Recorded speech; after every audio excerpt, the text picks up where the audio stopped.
Hello friends, स्वागत है आपका फिर से आप सभी का हमारे यूट्यूब चैनल सक्सेस प्लेटफॉर्म की में स्वागत है। ठीक है, तो आज का जो वीडियो में महत्वपूर्ण जो बातें होंगी वो CBT 1 रिवाइज रिजल्ट 2022 पर आधारित है। ठीक है, क्योंकि आप सभी को पता था कि यहाँ पे 15 जनवरी को, ठीक है, क्या 15 जनवरी को क्या आया था, रिजल्ट आ गया था ना। 14 जनवरी के शाम में ही बहुत सारे जोन का रिजल्ट आ गया था, और कुछ जोन 2 3 4 जोन के जो बच गए थे वो 15 जनवरी को डेफिनेटली आ गए थे शाम तक, है ना।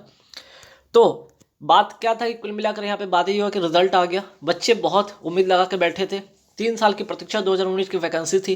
ठीक है, सबको लगा 10 गुना रिजल्ट आएंगे, 10 गुना के हिसाब से 7 लाख तो रिजल्ट देने ही थे।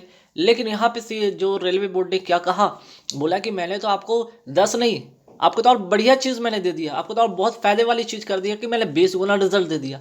ये पूरा का पूरा खेल और समीकरण उन्होंने बना रखा था। पर बच्चे या जो भी छात्र है, जो भी टीचर है पढ़ा रहे या जो पढ़ते वो इतने नादान थोड़ी थे, चीज़ें को नहीं समझेंगे। समझे, प्रोटेस्ट हुआ, प्रोटेस्ट में क्या हुआ कि अपने 3 4 मांगे रखी। पहला क्या कि NTPC जो CBT 1 का जो 2 गुना रिजल्ट 10 गुना 20 गुना कहकर आपने एक ही नंबर को 3 4 जगह काउंट करके 20 गुना कर दिया, जो कि गलत था। CBT 1 CBT 2 करेंगे ग्रुप डी में, जो कि गलत था, है ना। और उसमें भी क्या कि जो आपका जो मेडिकल क्राइटेरिया था उसमें भी कुछ चेंजेस किए थे, उसको भी लेकर था। और कहीं ना कहीं कैलेंडर को लेकर इन्होंने बात की, ठीक है, कि आप कैलेंडर जारी कर दीजिए कब कब कौन कौन से एग्जाम होने हैं। तो कुल मिलाकर क्या था, NTPC CBT 1 का रिजल्ट आ चुका था। रिजल्ट एग्जाम होना था 14 से लेकर 18 फरवरी। बच्चे बहुत उत्साहित थे, उन लोग वो कैंडिडेट बहुत उत्साहित थे जिनका रिजल्ट हो गया था। जिनका रिजल्ट हो गया तो बहुत उत्साहित थे, लेकिन जिनका नहीं रिजल्ट हुआ कहीं ना कहीं काफ़ी क्या कह सकते हैं, डिमोटिवेट थे, बहुत फ्रस्ट्रेट थे। एक आध बच्चे का, जहाँ पे न्यूज़ में मैंने सुना भी था कि उन्होंने आत्महत्या कर लिया। ये बहुत ख़राब काम था, बहुत ख़राब काम कह सकते हैं। और ये कह सकते हैं कि एक तरह से किसकी किसकी दोष है यहाँ पे, सरकार की नीति पर या विद्यार्थी के पेशेंस पर, है ना। तो सवाल कहाँ था, ये बहुत सारी चीज़ें हुई। तो अब सवाल है कि ठीक है, CBT 1 का तो है, यहाँ पे रिवाइज रिजल्ट आएगा। जिनका रिजल्ट हो चुका है, ठीक है, जिनका रिजल्ट आ चुका है वो तो बेफिक्र रहे, उनका तो ठीक है, उनका तो होना ही है CBT 2 में। वो बैठेंगे ही बैठेंगे। उनको जो भी जो भी पोस्ट के लिए अपने डाला है, उनका तो आपका नाम ही कहाँ ही आएगा। ठीक है, आपका अगर उसमें हर लेवल में आपका नाम है तो आपने क्राइटेरिया के हिसाब से, सॉरी, प्रायोरिटी के हिसाब से जो भी रखा होगा, आपने फर्स्ट पे जो चूज़ किया वो उसमें आप जाने की कोशिश करेंगे। नहीं मन करेगा दूसरे में जाएंगे, तीसरे में जाएंगे, चौथे में जाएंगे, जो भी लेवल आप सब में क्वालिफाई करेंगे, जिसमें जाने का मन आप डिसाइड करेंगे। ठीक है, बात है कि ठीक है आप तो जाएंगे। बाकी जो बच्चे जो कि अभी तक कितना 4 ही गुना का रिजल्ट आया, लगभग लगभग यहाँ पे 1,41,124, वो भी क्या 10 गुना के हिसाब से, क्या 10 गुना के हिसाब से था। लेकिन इन्होंने कहा कि 20 गुना के हिसाब से मैंने रिजल्ट दे दिया। तो बच्चे जो बच गए, अगर 10 गुना के हिसाब से भी ले तो यहाँ पे कितना हो जाएंगे, 2,11,686 विद्यार्थी और क्वालिफाई करने हैं। तब यहाँ पे बात है कि कौन कौन यहाँ पे जो कि रिजल्ट की अब बात होगी, क्योंकि पता है कि आप लोग को 16 फरवरी तक सभी रिप्रेजेंटेटिव जितने भी कैंडिडेट अपने जो भी उनके डाउट्स है कैलकुलेट, एक फॉर्म बाकायदा, है ना, नोटिफिकेशन के तौर पे जारी किया कि इस फॉर्म को फिल करके है ना, फिल कर दें और जो भी अपनी शिकायतें हम तक दें। ठीक, और इन्होंने कहा कि 3 मार्च तक, क्या 3 मार्च तक जो भी जो कमेटी बैठी है, सीनियर से जो बोर्ड की कमेटी बैठी है, वो 3 जनवरी तक रिपोर्ट सौंप देगी। तो अगर 3 मार्च तक अगर रिपोर्ट सौंपती है तो मान के चलो 3 मार्च तक तो एग्ज़ाम सब टल गया ना। चाहे वो CBT 2 की बात हो, चाहे ग्रुप डी की बात हो, 23 फरवरी से, और तो एग्ज़ाम टल गया, पोस्टपोन कर दिया गया। अब एक सिर्फ NTPC की मैं बात करूँ तो अब चूंकि 3 मार्च को तो ये इनका जो है कमेटी रिपोर्ट ही पेश करेगी। सभी को पता है विधानसभा चुनाव है 5 मार्च। तो कुल मिला के 7 तक इसके अब रिजल्ट आने की उम्मीद है। तो 7 तक इसका यहाँ पे क्या रिजल्ट आ सकता है। और चूंकि ये फिर से 1 महीना लेंगे, जैसा कि नोटिफिकेशन जब रिजल्ट 15 मार्च को आया था तो 15 जनवरी को आया था, तो इन्होंने 14 से 18 को डेट निर्धारित किया था। तो 1 महीना फिर से यहाँ से लेंगे। अब जो एग्ज़ाम होना था, जो जनवरी में होना था, सॉरी फरवरी में होना था, वो कहाँ टल गया, अप्रैल में। अगर उनके अकॉर्डिंग से देखा जाए तो 7 से 11 अप्रैल को होगा। अगर इस तारीख को अगर रिजल्ट डिक्लेयर होता है तो 7 से 11 अप्रैल के बीच एग्ज़ाम होगा। सभी को पता है टोटल वैकेंसीज कितनी थी, टोटल वैकेंसीज 35,281 था, है ना। लेकिन अब यहाँ पे जो लोग, ठीक है, रिवाइज रिजल्ट में उन कैंडिडेट का नाम आएगा जिनका आ चुका है वो तो रहेंगे ही रहेंगे। अब उनका रिजल्ट में नाम आएगा जो ये 8 जोन से फॉर्म भरे ना, उनका रिवाइज रिजल्ट में नाम तो पक्का है। अब कहेंगे कि टोटल यहाँ पे कितने जोन थे, 21 जोन थे ना, 21 जोन थे, तो बाकी जोन वाले क्या उनका नाम नहीं होगा, वो उनका भी नाम होगा। लेकिन जो 8 ये जो जोन से फॉर्म भरे ना, उनके पास ये मौका ज़्यादा बनेगा क्योंकि वैकेंसी ज़्यादा है ना, यहाँ पे वैकेंसी ज़्यादा है, तो यहाँ पे कैंडिडेट इन इस जो ये जो 8 जोन है ना, इस 8 जोन में कैंडिडेट को ज़्यादा मौका मिलेगा, ठीक है। और 13 जो जो बच गए तो उनमें भी मौका मिलेगा, ऐसा नहीं कि नहीं मिलेगा, मिलेगा उनको भी, लेकिन वैकेंसी कम है तो उसके हिसाब से स्टूडेंट भी कम वहाँ पे आएंगे, है ना उसमें। तो जैसे कि देख लीजिए इलाहाबाद, मैं बात करूँ इलाहाबाद जोन, हालांकि कट ऑफ बहुत ज़्यादा नहीं कह सकते हैं अगर कंपैरिजन करें बाकी और 2-3 बोर्ड से, तो ठीक था, 70 से ऊपर ही था, रखा गया था, तो बहुत ज़्यादा उसके अकॉर्डिंग उस समय जो रिजल्ट है उसके अकॉर्डिंग के हिसाब से। लेकिन बात अगर 20 गुना का कहा जाए तो ये तो गलत था ना, ठीक है। चलिए, तो इलाहाबाद जोन का देख लीजिए, यहाँ पे वैकेंसी 4030 है, यहाँ पे आपको मौका मिलेगा। मुंबई कैंडिडेट जो मुंबई से फॉर्म फिल किए हैं, यहाँ पे 36 से 65 वैकेंसीज, यहाँ भी आपको 6 मौका बनेंगे। सिकंदराबाद 3234, कोलकाता 3032 है ना, 3032 सीट यहाँ पे। चेन्नई से 2694 सीट है, चंडीगढ़ से 2483 है, बेंगलोर से 2470, अजमेर से 1173, और बाकी जो जोन है उसमें भी है लगभग 600 700 800 900 इस तरह से 1000 1200 ऐसे हैं, है ना। तो ये जो 8 जोन वाले ना, आप अपना अब इनका तकदीर का ताला यहाँ पे खुलेगा, यहाँ पे तकदीर का सभी का जोन वाले इनका तकदीर का ताला बिल्कुल खुलेगा, पर कंडीशन यहाँ पे है, शर्त यहाँ पे भी है, ठीक है, याद रखिएगा। शर्त क्या है, याद रखिएगा।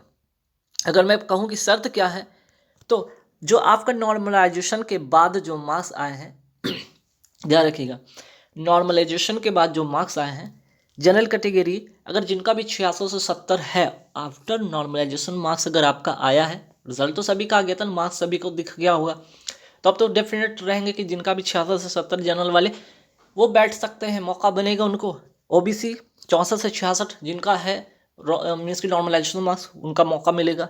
ईडब्ल्यूएस 62 से 64 वाले को मौका मिलेगा, एससी 58 से 60 वाले को मौका मिलेगा, एसटी 56 से 58 वाले को मौका मिलेगा, ठीक है। तो 20 गुना रिजल्ट घोषित होंगे बिना रिपीट रोल नंबर के साथ, मीन्स की यूनिक नंबर होगा, एक ही नंबर रोल नंबर को बार बार काउंट नहीं किया जाएगा, तो 20 गुना। हालांकि नोटिफिकेशन में तो बोला था इन्होंने 10 गुना, अगर ये फिर से ठीक है, इन्होंने कहा था कि मैंने 20 गुना लिया है, अगर 20 गुना से लेते हैं और रिपीट रोल नंबर के साथ, ठीक है, बिना रिपीट रोल नंबर के साथ, तो कितने कैंडिडेट बैठेंगे और मीन्स की क्वालिफाई होंगे CBT2 के लिए? 5,64,496।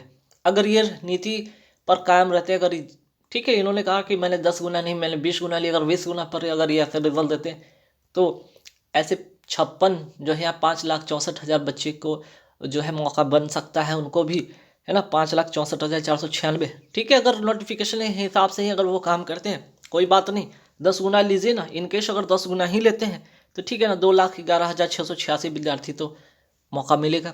अब देखने वाली बात है कि 20 गुना कहकर जो लिए थे उसके आधार पर लेते हैं, या नोटिफिकेशन इन्होंने जो जारी किया था उसके आधार पर लेते हैं, ये तो अब कमेटी तय करेगी।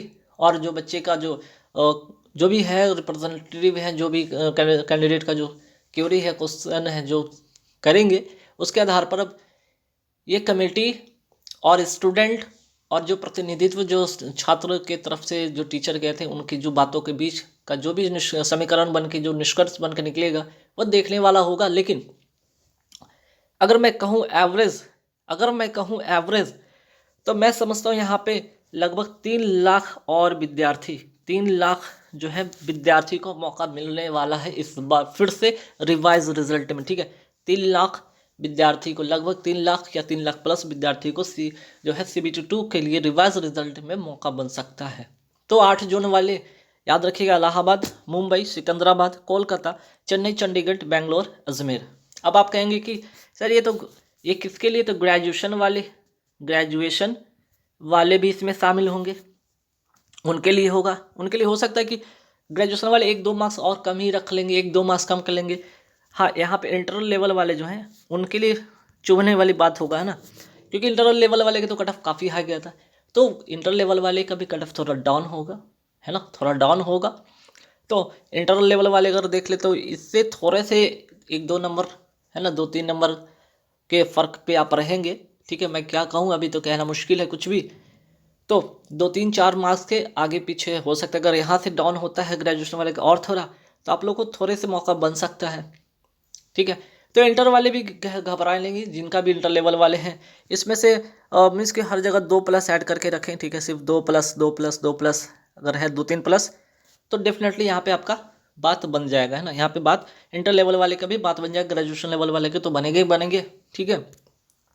अब लास्ट में एक और बात, आप लोग कहेंगे सर आप सिर्फ तो कट ऑफ का वीडियो बनाना शुरू कर दिए। नहीं, मैं इसलिए बना रहा हूँ कि अभी बच्चे क्या है, बहुत ज़्यादा फ्रस्ट्रेट है एग्ज़ाम डेट को लेकर कि कब आएगा ग्रुप डी, ठीक है। अब एनटीपीसी के बाद ग्रुप डी का एग्ज़ाम डेट को लेकर बच्चे परेशान होंगे, क्योंकि 23 फरवरी से होना था ना, 23 फरवरी से होना था, ये तो पोस्टपोन हो गया। अब कब अगला, अब अगला हो सकता है जहाँ तक क्योंकि इसमें तो 23 जो ग्रुप डी में तो कोई यहाँ पे झंझट है नहीं कि भाई रिवाइज रिजल्ट करना है कुछ भी, यहाँ तो सिर्फ एग्ज़ाम कंडक्ट कराने थे, जो कि CBT-2 का नोटिफिकेशन जारी कर दिया था। तो 23 फरवरी से तो होने थे। तो मैं समझता हूँ कि अब इसका एग्ज़ाम मैं समझता हूँ कि कब हो सकता है। तो मेरे हिसाब से अब तो अगर देख लिया जाए यहाँ पे 23 फरवरी है, जनवरी का एंड होने वाला है, 23 फरवरी से तो होना था, वो तो पोस्टपोन हो गया। कब, अब हो सकता है कि आपकी 10 मार्च के बाद, ठीक है। अब ये 10 मार्च के बाद ही होंगे, क्योंकि 3 मार्च के यहाँ पे ये आगा, इसका जो है 3 मार्च के तक इस जो कमेटी बैठेगी इसका नोटिफिकेशन देगी, यूपी चुनाव है, उसके बाद रिजल्ट इसका घोषित होगा LTPC CBT-1 का। तो उसके पहले हो सकता है इसका, अगर इसमें बहुत ज़्यादा झंझट है नहीं, इसमें तो बहुत ज़्यादा झंझट वाली बातें भी नहीं है, तो हो सकता है कि उसके पहले ही इसको कंडक्ट करा ले और बीच में जो मौका मिलेगा हो सकता है NTPC CBT-2 का एग्ज़ाम करा ले। अदरवाइज नहीं तो अगर ऐसे नहीं होता है तो 7 से 11 अप्रैल के बाद ही फिर ग्रुप डी का, ठीक है।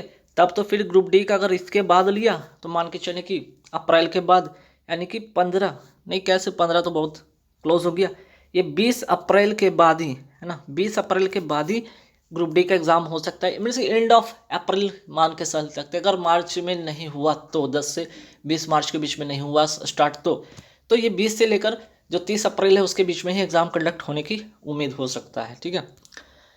तो ऐसा नहीं कि हमारे चैनल पे अभी भी जो है कि करंट अफेयर्स को अगर मैं बात करूँ वीडियो, ठीक है, करंट अफेयर्स के वीडियो आ रहे हैं, आप उन्हें ज़रूर देखना, ठीक है। काफ़ी इंपॉर्टेंट क्वेश्चन सभी के 100+ वाले सीरीज है। अब तक मैंने 40 वीडियो डाल दी हैं। जीके का भी सीरीज चल रहा है, 6 सेट हो चुके हैं, 100+ वाले सीरीज है। और एक और क्या हो गया, साइंस वाली, है ना, साइंस वाली भी सीरीज चल रहा है, 5 सेट हो चुके हैं इसके भी, और ये भी 100+ वाले सीरीज चल रहा है। तो करंट अफेयर्स जीके साइंस वाली सीरीज देखना ना भूलें, हमारे चैनल के प्लेलिस्ट में मिल जाएगा। PDF की आप लोग अगर बात करते हैं इसकी PDF, तो टेलीग्राम पे मिल जाएंगे, सारे के सारे PDF आपको टेलीग्राम पे अवेलेबल है, देख लीजिएगा, ठीक है। तो गाइज इस वीडियो को पीछे बनाने का मकसद सिर्फ आपको यहाँ पे कोई डिमोटिवेट नहीं करना है, चीज़ों को समझाने की कोशिश किया हूँ, थोड़ा सा मोटिवेट करने की कोशिश किया हूँ, थोड़ा सा जोश और बढ़ाने की कोशिश किया हूँ कि ठीक है ना, आपको मौका, जिनको मौका मिल रहा है अच्छी बात है, जिनको नहीं मौका मिला वो तो उनको मौका मिल रहा है तो क्या दिक्कत है, ठीक है। 1 महीना डिले ही हो गया पेपर, कोई बात नहीं, दे रहा है दुरुस्त है, बढ़िया आएंगे, है ना, यही होगा ना, दे रहा है लेकिन दुरुस्त है तो सही, ठीक है। ताकि अगर इस तरह से मनमानी रेलवे करते रहती तो आप तो आगे भी मनमानी करते रहती, आप सहते जाते, आपके हित में तो चीज़ें नहीं होता ना। तब क्या था कि आपका आवाज़ उठाना जायज़ था, प्रोटेस्ट करना जायज़ था, लेकिन हिंसा के तरह तर्ज पर नहीं, हिंसा के रास्ते नहीं, अहिंसा के रास्ते, है ना। तो चीज़ें आप अगर रखेंगे, लोग समझेंगे, सरकार आपकी बात मानी है, ठीक है, वो सुनती है। अगर चुनाव को लेकर ही अगर वो उन्होंने कह दिया है सिर्फ, तो क्या वेट कर लेते हैं, क्यों, हमारी आवाज़ फिर भी उठेगी, फिर से उठेगी, फिर से वही अहिंसा के मार्ग पे चलते फिर से आवाज़ उठेगी और न्याय मिलेगा ही मिलेगा। तो बस ऑल द बेस्ट गाइस, पढ़ते रहिए, स्वस्थ रहिए, खुश रहिए। Thank you very much.